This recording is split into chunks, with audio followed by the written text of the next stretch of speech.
Have you ever heard the sound of water disappearing? Not flowing, not dripping, but vanishing completely. It sounds like silence, the kind of silence you hear when you turn a tap and nothing comes out, not even air, just emptiness. That silence has become the daily soundtrack of Crimea.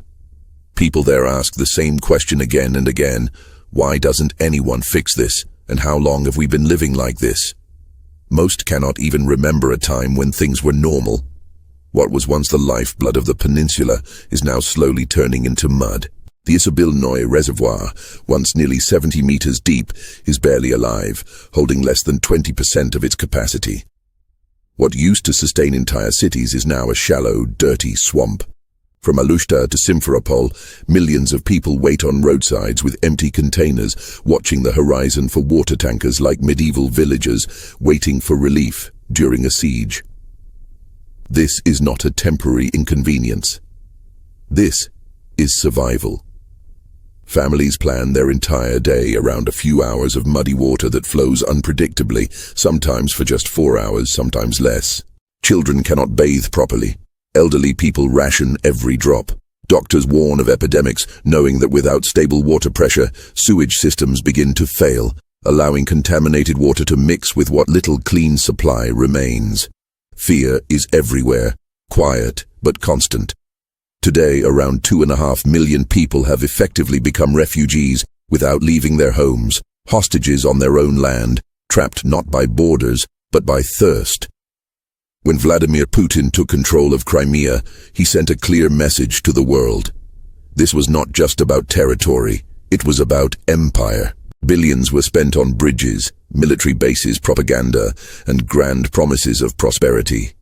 Crimea was presented as a shining jewel of the Russian world, a symbol of strength and stability. But behind the glossy images, the most basic foundation of life was ignored. Water. Now 77 settlements are completely cut off from normal supply. Let that sink in.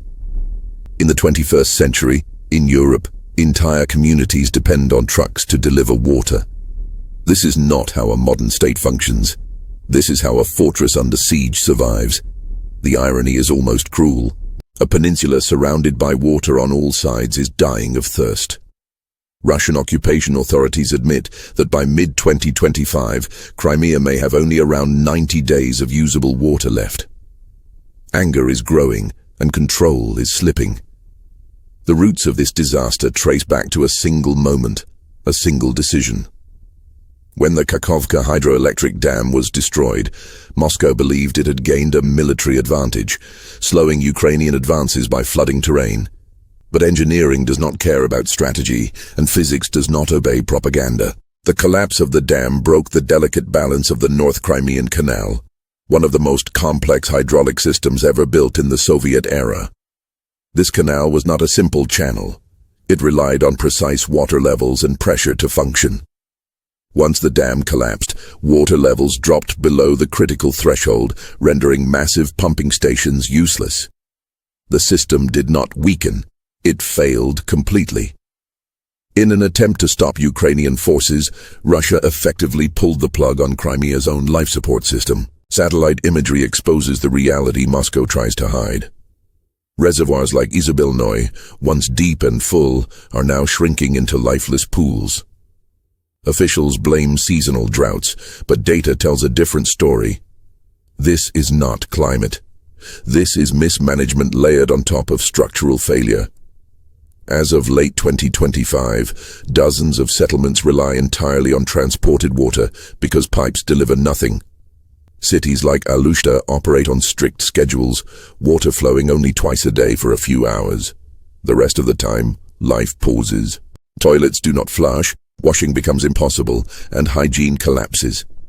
People live by the clock, planning basic human needs with military precision. For years, residents were fed fantasies.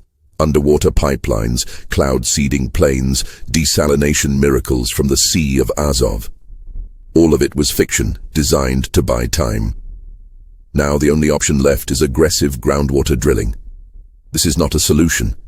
It is the final act of destruction. Every liter pumped from underground allows seawater to seep in, salinizing the land from below. Crimea's underground water is being poisoned, just like its surface. But why does this matter beyond Crimea? Why does a drying tap change the course of a war? The answer is logistics.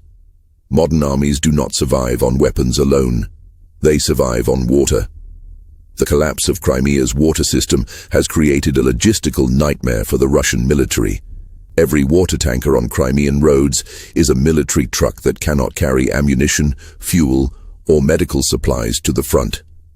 With the Kerch Bridge constantly threatened by drones and missiles, Russia's supply routes are already strained. Now, precious resources are diverted simply to keep people and bases alive. This is self-inflicted strangulation. Hundreds of trucks, thousands of personnel, and vast amounts of fuel are consumed just to move water. Every liter sent to Crimea is a liter of fuel not reaching soldiers on the battlefield. This crisis is tearing apart not only military operations, but civilian life as well. Crimea's agricultural sector has collapsed under drought and salinization. Once known as a fruit garden, the peninsula is now dependent on imports. Crops fail, livestock is slaughtered because there is no water or feed, and dairy farms rely on powdered substitutes instead of real milk. Food and feed must be transported from Russia and Belarus, doubling pressure on already fragile supply lines. Farmers go bankrupt as costs rise and water disappears. Crimea can no longer feed itself. Billions of rubles are poured into this black hole, draining Russia's budget. And scarcity always breeds conflict. Water has become a weapon. Who gets it? Military bases, elite villas, luxury hotels kept open for appearances. Who doesn't? Ordinary villages, Crimean Tatars, Ukrainians. This inequality fuels quiet rage. Protests in 2025 showed that fear is cracking. People are not marching for ideology. They are marching to survive. The Kremlin's response is predictable: silence and repression. New laws attempt to criminalize sharing information about water shortages, labeling truth as panic, or discrediting the army. But censorship does not fill reservoirs. Propaganda cannot quench thirst. Even within the occupation administration, blame games erupt. Local leaders accuse the military of overuse, while Moscow blames local incompetence. This internal conflict proves the system is breaking down. The deeper issue is corruption. For years, billions were allocated to upgrade pipelines and pumping stations. On paper, everything was funded. In reality, the network now loses up to 70% of its water before it reaches homes. Pipes leak, rot, and crumble underground. Where did the money go? Into a web of bribery and exploitation. Farmers must pay unofficial fees just to access water. Crisis is profitable for those in power. While ordinary people suffer, officials siphon emergency funds. Crimea has become economically unsustainable. Money can delay collapse, but it cannot reverse time. The environmental damage being done now is permanent. Excessive drilling lowers groundwater pressure, allowing seawater to invade freshwater aquifers. Soil becomes saturated with salt, turning fertile land into concrete-like wasteland where nothing grows. Experts say recovery could take 50 years, if recovery is even possible. Even if Russia holds Crimea militarily, it will be occupying a dead land. This is scorched earth turned inward, destruction inflicted by the occupier on itself. Ecological collapse leads to demographic collapse. Hundreds of thousands of settlers brought to Crimea since 2014 are now preparing to leave. Without water, property is worthless. The project to permanently reshape Crimea's population is failing. Those who came for comfort and opportunity will be the first to go. For them, Crimea was never home. It was a resort, and resorts are abandoned when taps run dry. But the darkest threat has yet to fully emerge. Disease.